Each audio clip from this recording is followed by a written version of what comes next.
జెట్సన్ ఆరోగ్యం మరింత క్షీణించినట్టుగా మనకు కనిపిస్తూ ఉన్నది. నిన్న ఆయన ఇంటి నుంచి దాదాపు 10 రోజులు కంప్లీట్ అయింది. ఆయన నివాసం నుంచి నిమ్స్ ఆసుపత్రికి వాళ్ళ ఫ్యామిలీని తరలించడం జరిగింది. వాళ్ళ ఫ్యామిలీతో పాటు మిగతా వాళ్ళంతా పోలీసులు కానీ ప్రభుత్వం కానీ ఎక్కడా కూడా ఆయనకు సంబంధించిన ఆరోగ్యం విషయంలో కనీసం ఈ 10 రోజుల్లో అసలు పట్టించుకోలే. ఆయనకున్న ఫిజికల్ స్టేటస్ దాంతో అంటే ఆయన కొంత గతంలో జరిగిన యాక్సిడెంట్ కారణంగా ఆయన 2 కాళ్ళు కోల్పోవడం, ఫిజికల్గా కొంత ఇబ్బందిగా ఉండడం, అండ్ గతంలో అదే యాక్సిడెంట్ కారణంగా ఆయన తలకు కూడా పెద్ద మేజర్ ఆపరేషన్ జరిగింది గతంలో కొన్ని సంవత్సరాల క్రితం, ఒక 7-8 ఏళ్ల కింద. సో ఇవన్నింటి ఈ ఫిజికల్ స్టేటస్ అంటే ఫిజికల్ కండిషన్తో మనము డాక్టర్స్తో కానీ మిగతా వాళ్ళతో మాట్లాడినప్పుడు వాళ్ళు చెప్తున్నది ఏంటంటే, సో ఇంకా ఎక్కువ రోజులు కనుక డిలే చేస్తే, ఇంకా ఈ దీక్షను కంటిన్యూ చేస్తే ఇబ్బంది వచ్చే అవకాశం ఉంది అని అయితే డాక్టర్స్ చెప్తున్నారు. ఇక మనం కొన్ని చెప్పలేం కానీ మరి గవర్నమెంట్ ఇమీడియట్గా రెస్పాండ్ కావాలి.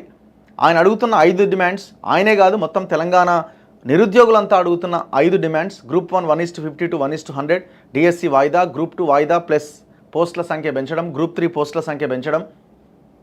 సో ఇట్లా వీటన్నింటి మీద జీవో 46 కానీ ఇట్లా వీటన్నింటి మీద మీరు నిర్ణయం తీసుకోవాల్సి ఉన్నది.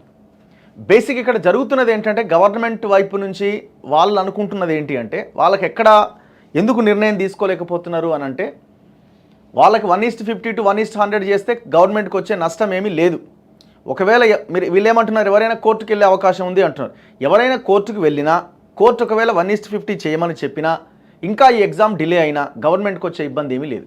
రేపు పొద్దున గవర్నమెంటే చెప్పుకుంటుంది, మీరే వాయిదా వేయమన్నారు, వేసినాం, కోర్టు అని ముందే మేము చెప్పినాం, సో కోర్టు డిసైడ్ చేసి మేమేం చేయాలో డిలే అయిందని చెప్పొచ్చు. మీకేం నష్టం? నిరుద్యోగులే అడుగుతున్నారు కదా 1:50 to 1:100 చేయండి అని. డిఎస్సి వాయిదా విషయంలో పెద్దగా ఇబ్బంది ఏమీ లేదు. ఇప్పుడు కొంతమంది వాయిదా వేయమంటున్నారు, కొంతమంది వద్దు అనే వాళ్ళు కూడా ఉన్నారు. సీరియస్గా చదివే వాళ్ళలో కొంతమంది లేదు మాకు రాక వచ్చినాయి ఈ పోస్టులు, ఇది రాయాల్సిందే ఎగ్జామ్ అని వాళ్ళు అంటున్నారు. సరే, కొంతమంది ఉండొచ్చు.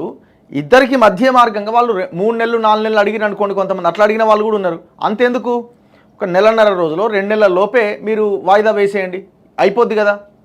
వీళ్ళు దీనికి ఏం చెప్తారంటే, టీచర్ల రిక్రూట్మెంట్ ఆగిపోతుంది, టీచర్లను రిక్రూట్ చేయాలనుకున్నాం కదా, వీళ్ళు పెద్ద ఏదో చేస్తున్నట్టు. ప్రైవేట్ స్కూల్ ఫీజులను ఏమైనా నియంత్రిస్తున్నారా?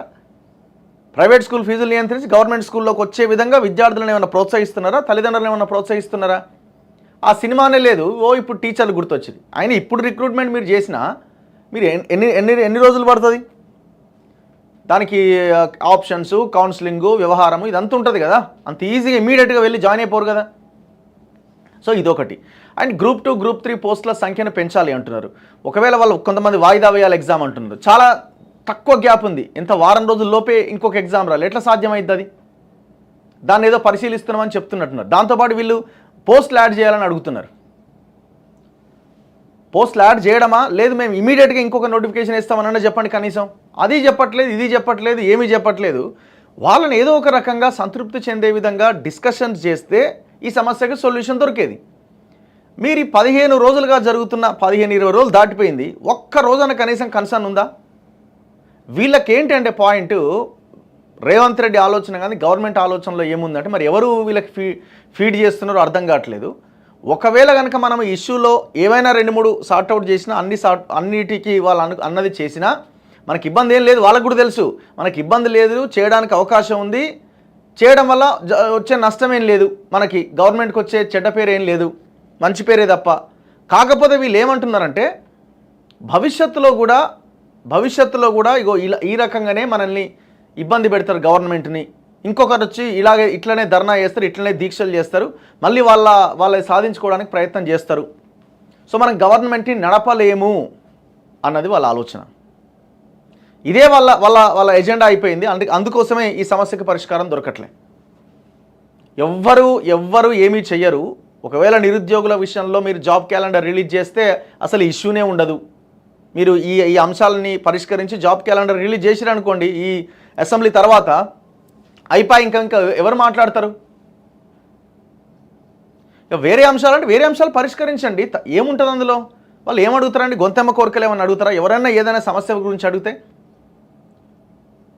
మాకు జీతాలు రాలేదని కొంతమంది అడుగుతారు, మాకు ఇది పెంచండి, అది పెంచండి అని అడుగుతారు. మీరు ఏ ఆందోళన స్టార్ట్ అయినా ఫస్ట్ 1 or 2 డేస్లోనే వాళ్ళని పిలవండి, డిస్కషన్ చేయండి, క్లోజ్ చేయండి. ఇక్కడ ఏం జరిగింది? అది చేయకపోవడం వల్లనే, డైలాగ్ లేకపోవడం వల్ల, డిస్కషన్ లేకపోవడం వల్ల మీ వైపు నుంచి మినిమం కన్సర్న్ లేకపోవడం వల్ల ఇంతవరకు వచ్చింది. ఇప్పుడు ఆయన ఆరోగ్యం క్షీణిస్తున్నది, నిమ్స్ ఆసుపత్రిలో ఉన్నారు, ఐసీయూలో ఉన్నారు. ఆయనకున్న ఫిజికల్ కండిషన్ నేపథ్యంలో ఆయన కొంత మిగతా వాళ్ళకంటే కొంత ఇబ్బందికర పరిస్థితులు ఉన్నాయి. తక్షణమే స్పందించాలి గవర్నమెంట్ ఇప్పటికైనా. ఇంకా డిలే చేయొద్దు. ఇంకా డిలే చేస్తే అనవసరంగా ఏదైతే అదైందిలే, సెలైన్ పెడితే ఉంటారేమో కదా, ఇట్లాంటి రకాల చెత్త ఆలోచనలు చేయకండి. బాడీ మీద చాలా తీవ్రమైన ప్రభావం చూపిస్తుంది. ఆయనకి గతంలో బ్రెయిన్కి ఆపరేషన్, అది తలకు ఆపరేషన్ జరిగింది, చాలా మేజర్ ఆపరేషన్. సో ఈ సిచ్యువేషన్లో గవర్నమెంట్ ఇమీడియట్గా రెస్పాండ్ అవ్వాల్సిన అవసరం ఉన్నది. మళ్ళీ అక్కడ కూడా ఒక మూమెంట్ స్టార్ట్ అవుతుంది. అనవసరంగా ఎందుకు రప్చర్ చేసుకుంటుంది, మీకే నష్టం అవుతున్నది. చలో, సో మనం కూడా ఐ థింక్ 10-11 o'clock అట్లా నిమ్స్ ఆసుపత్రి దగ్గరికి వెళ్దాం. చాలామంది కూడా అక్కడికి రాబోతున్నారు. ముందుగా ఈనాడుతో స్టార్ట్ చేద్దాం. ఇంకొక పాయింట్ చెప్పిన నేను,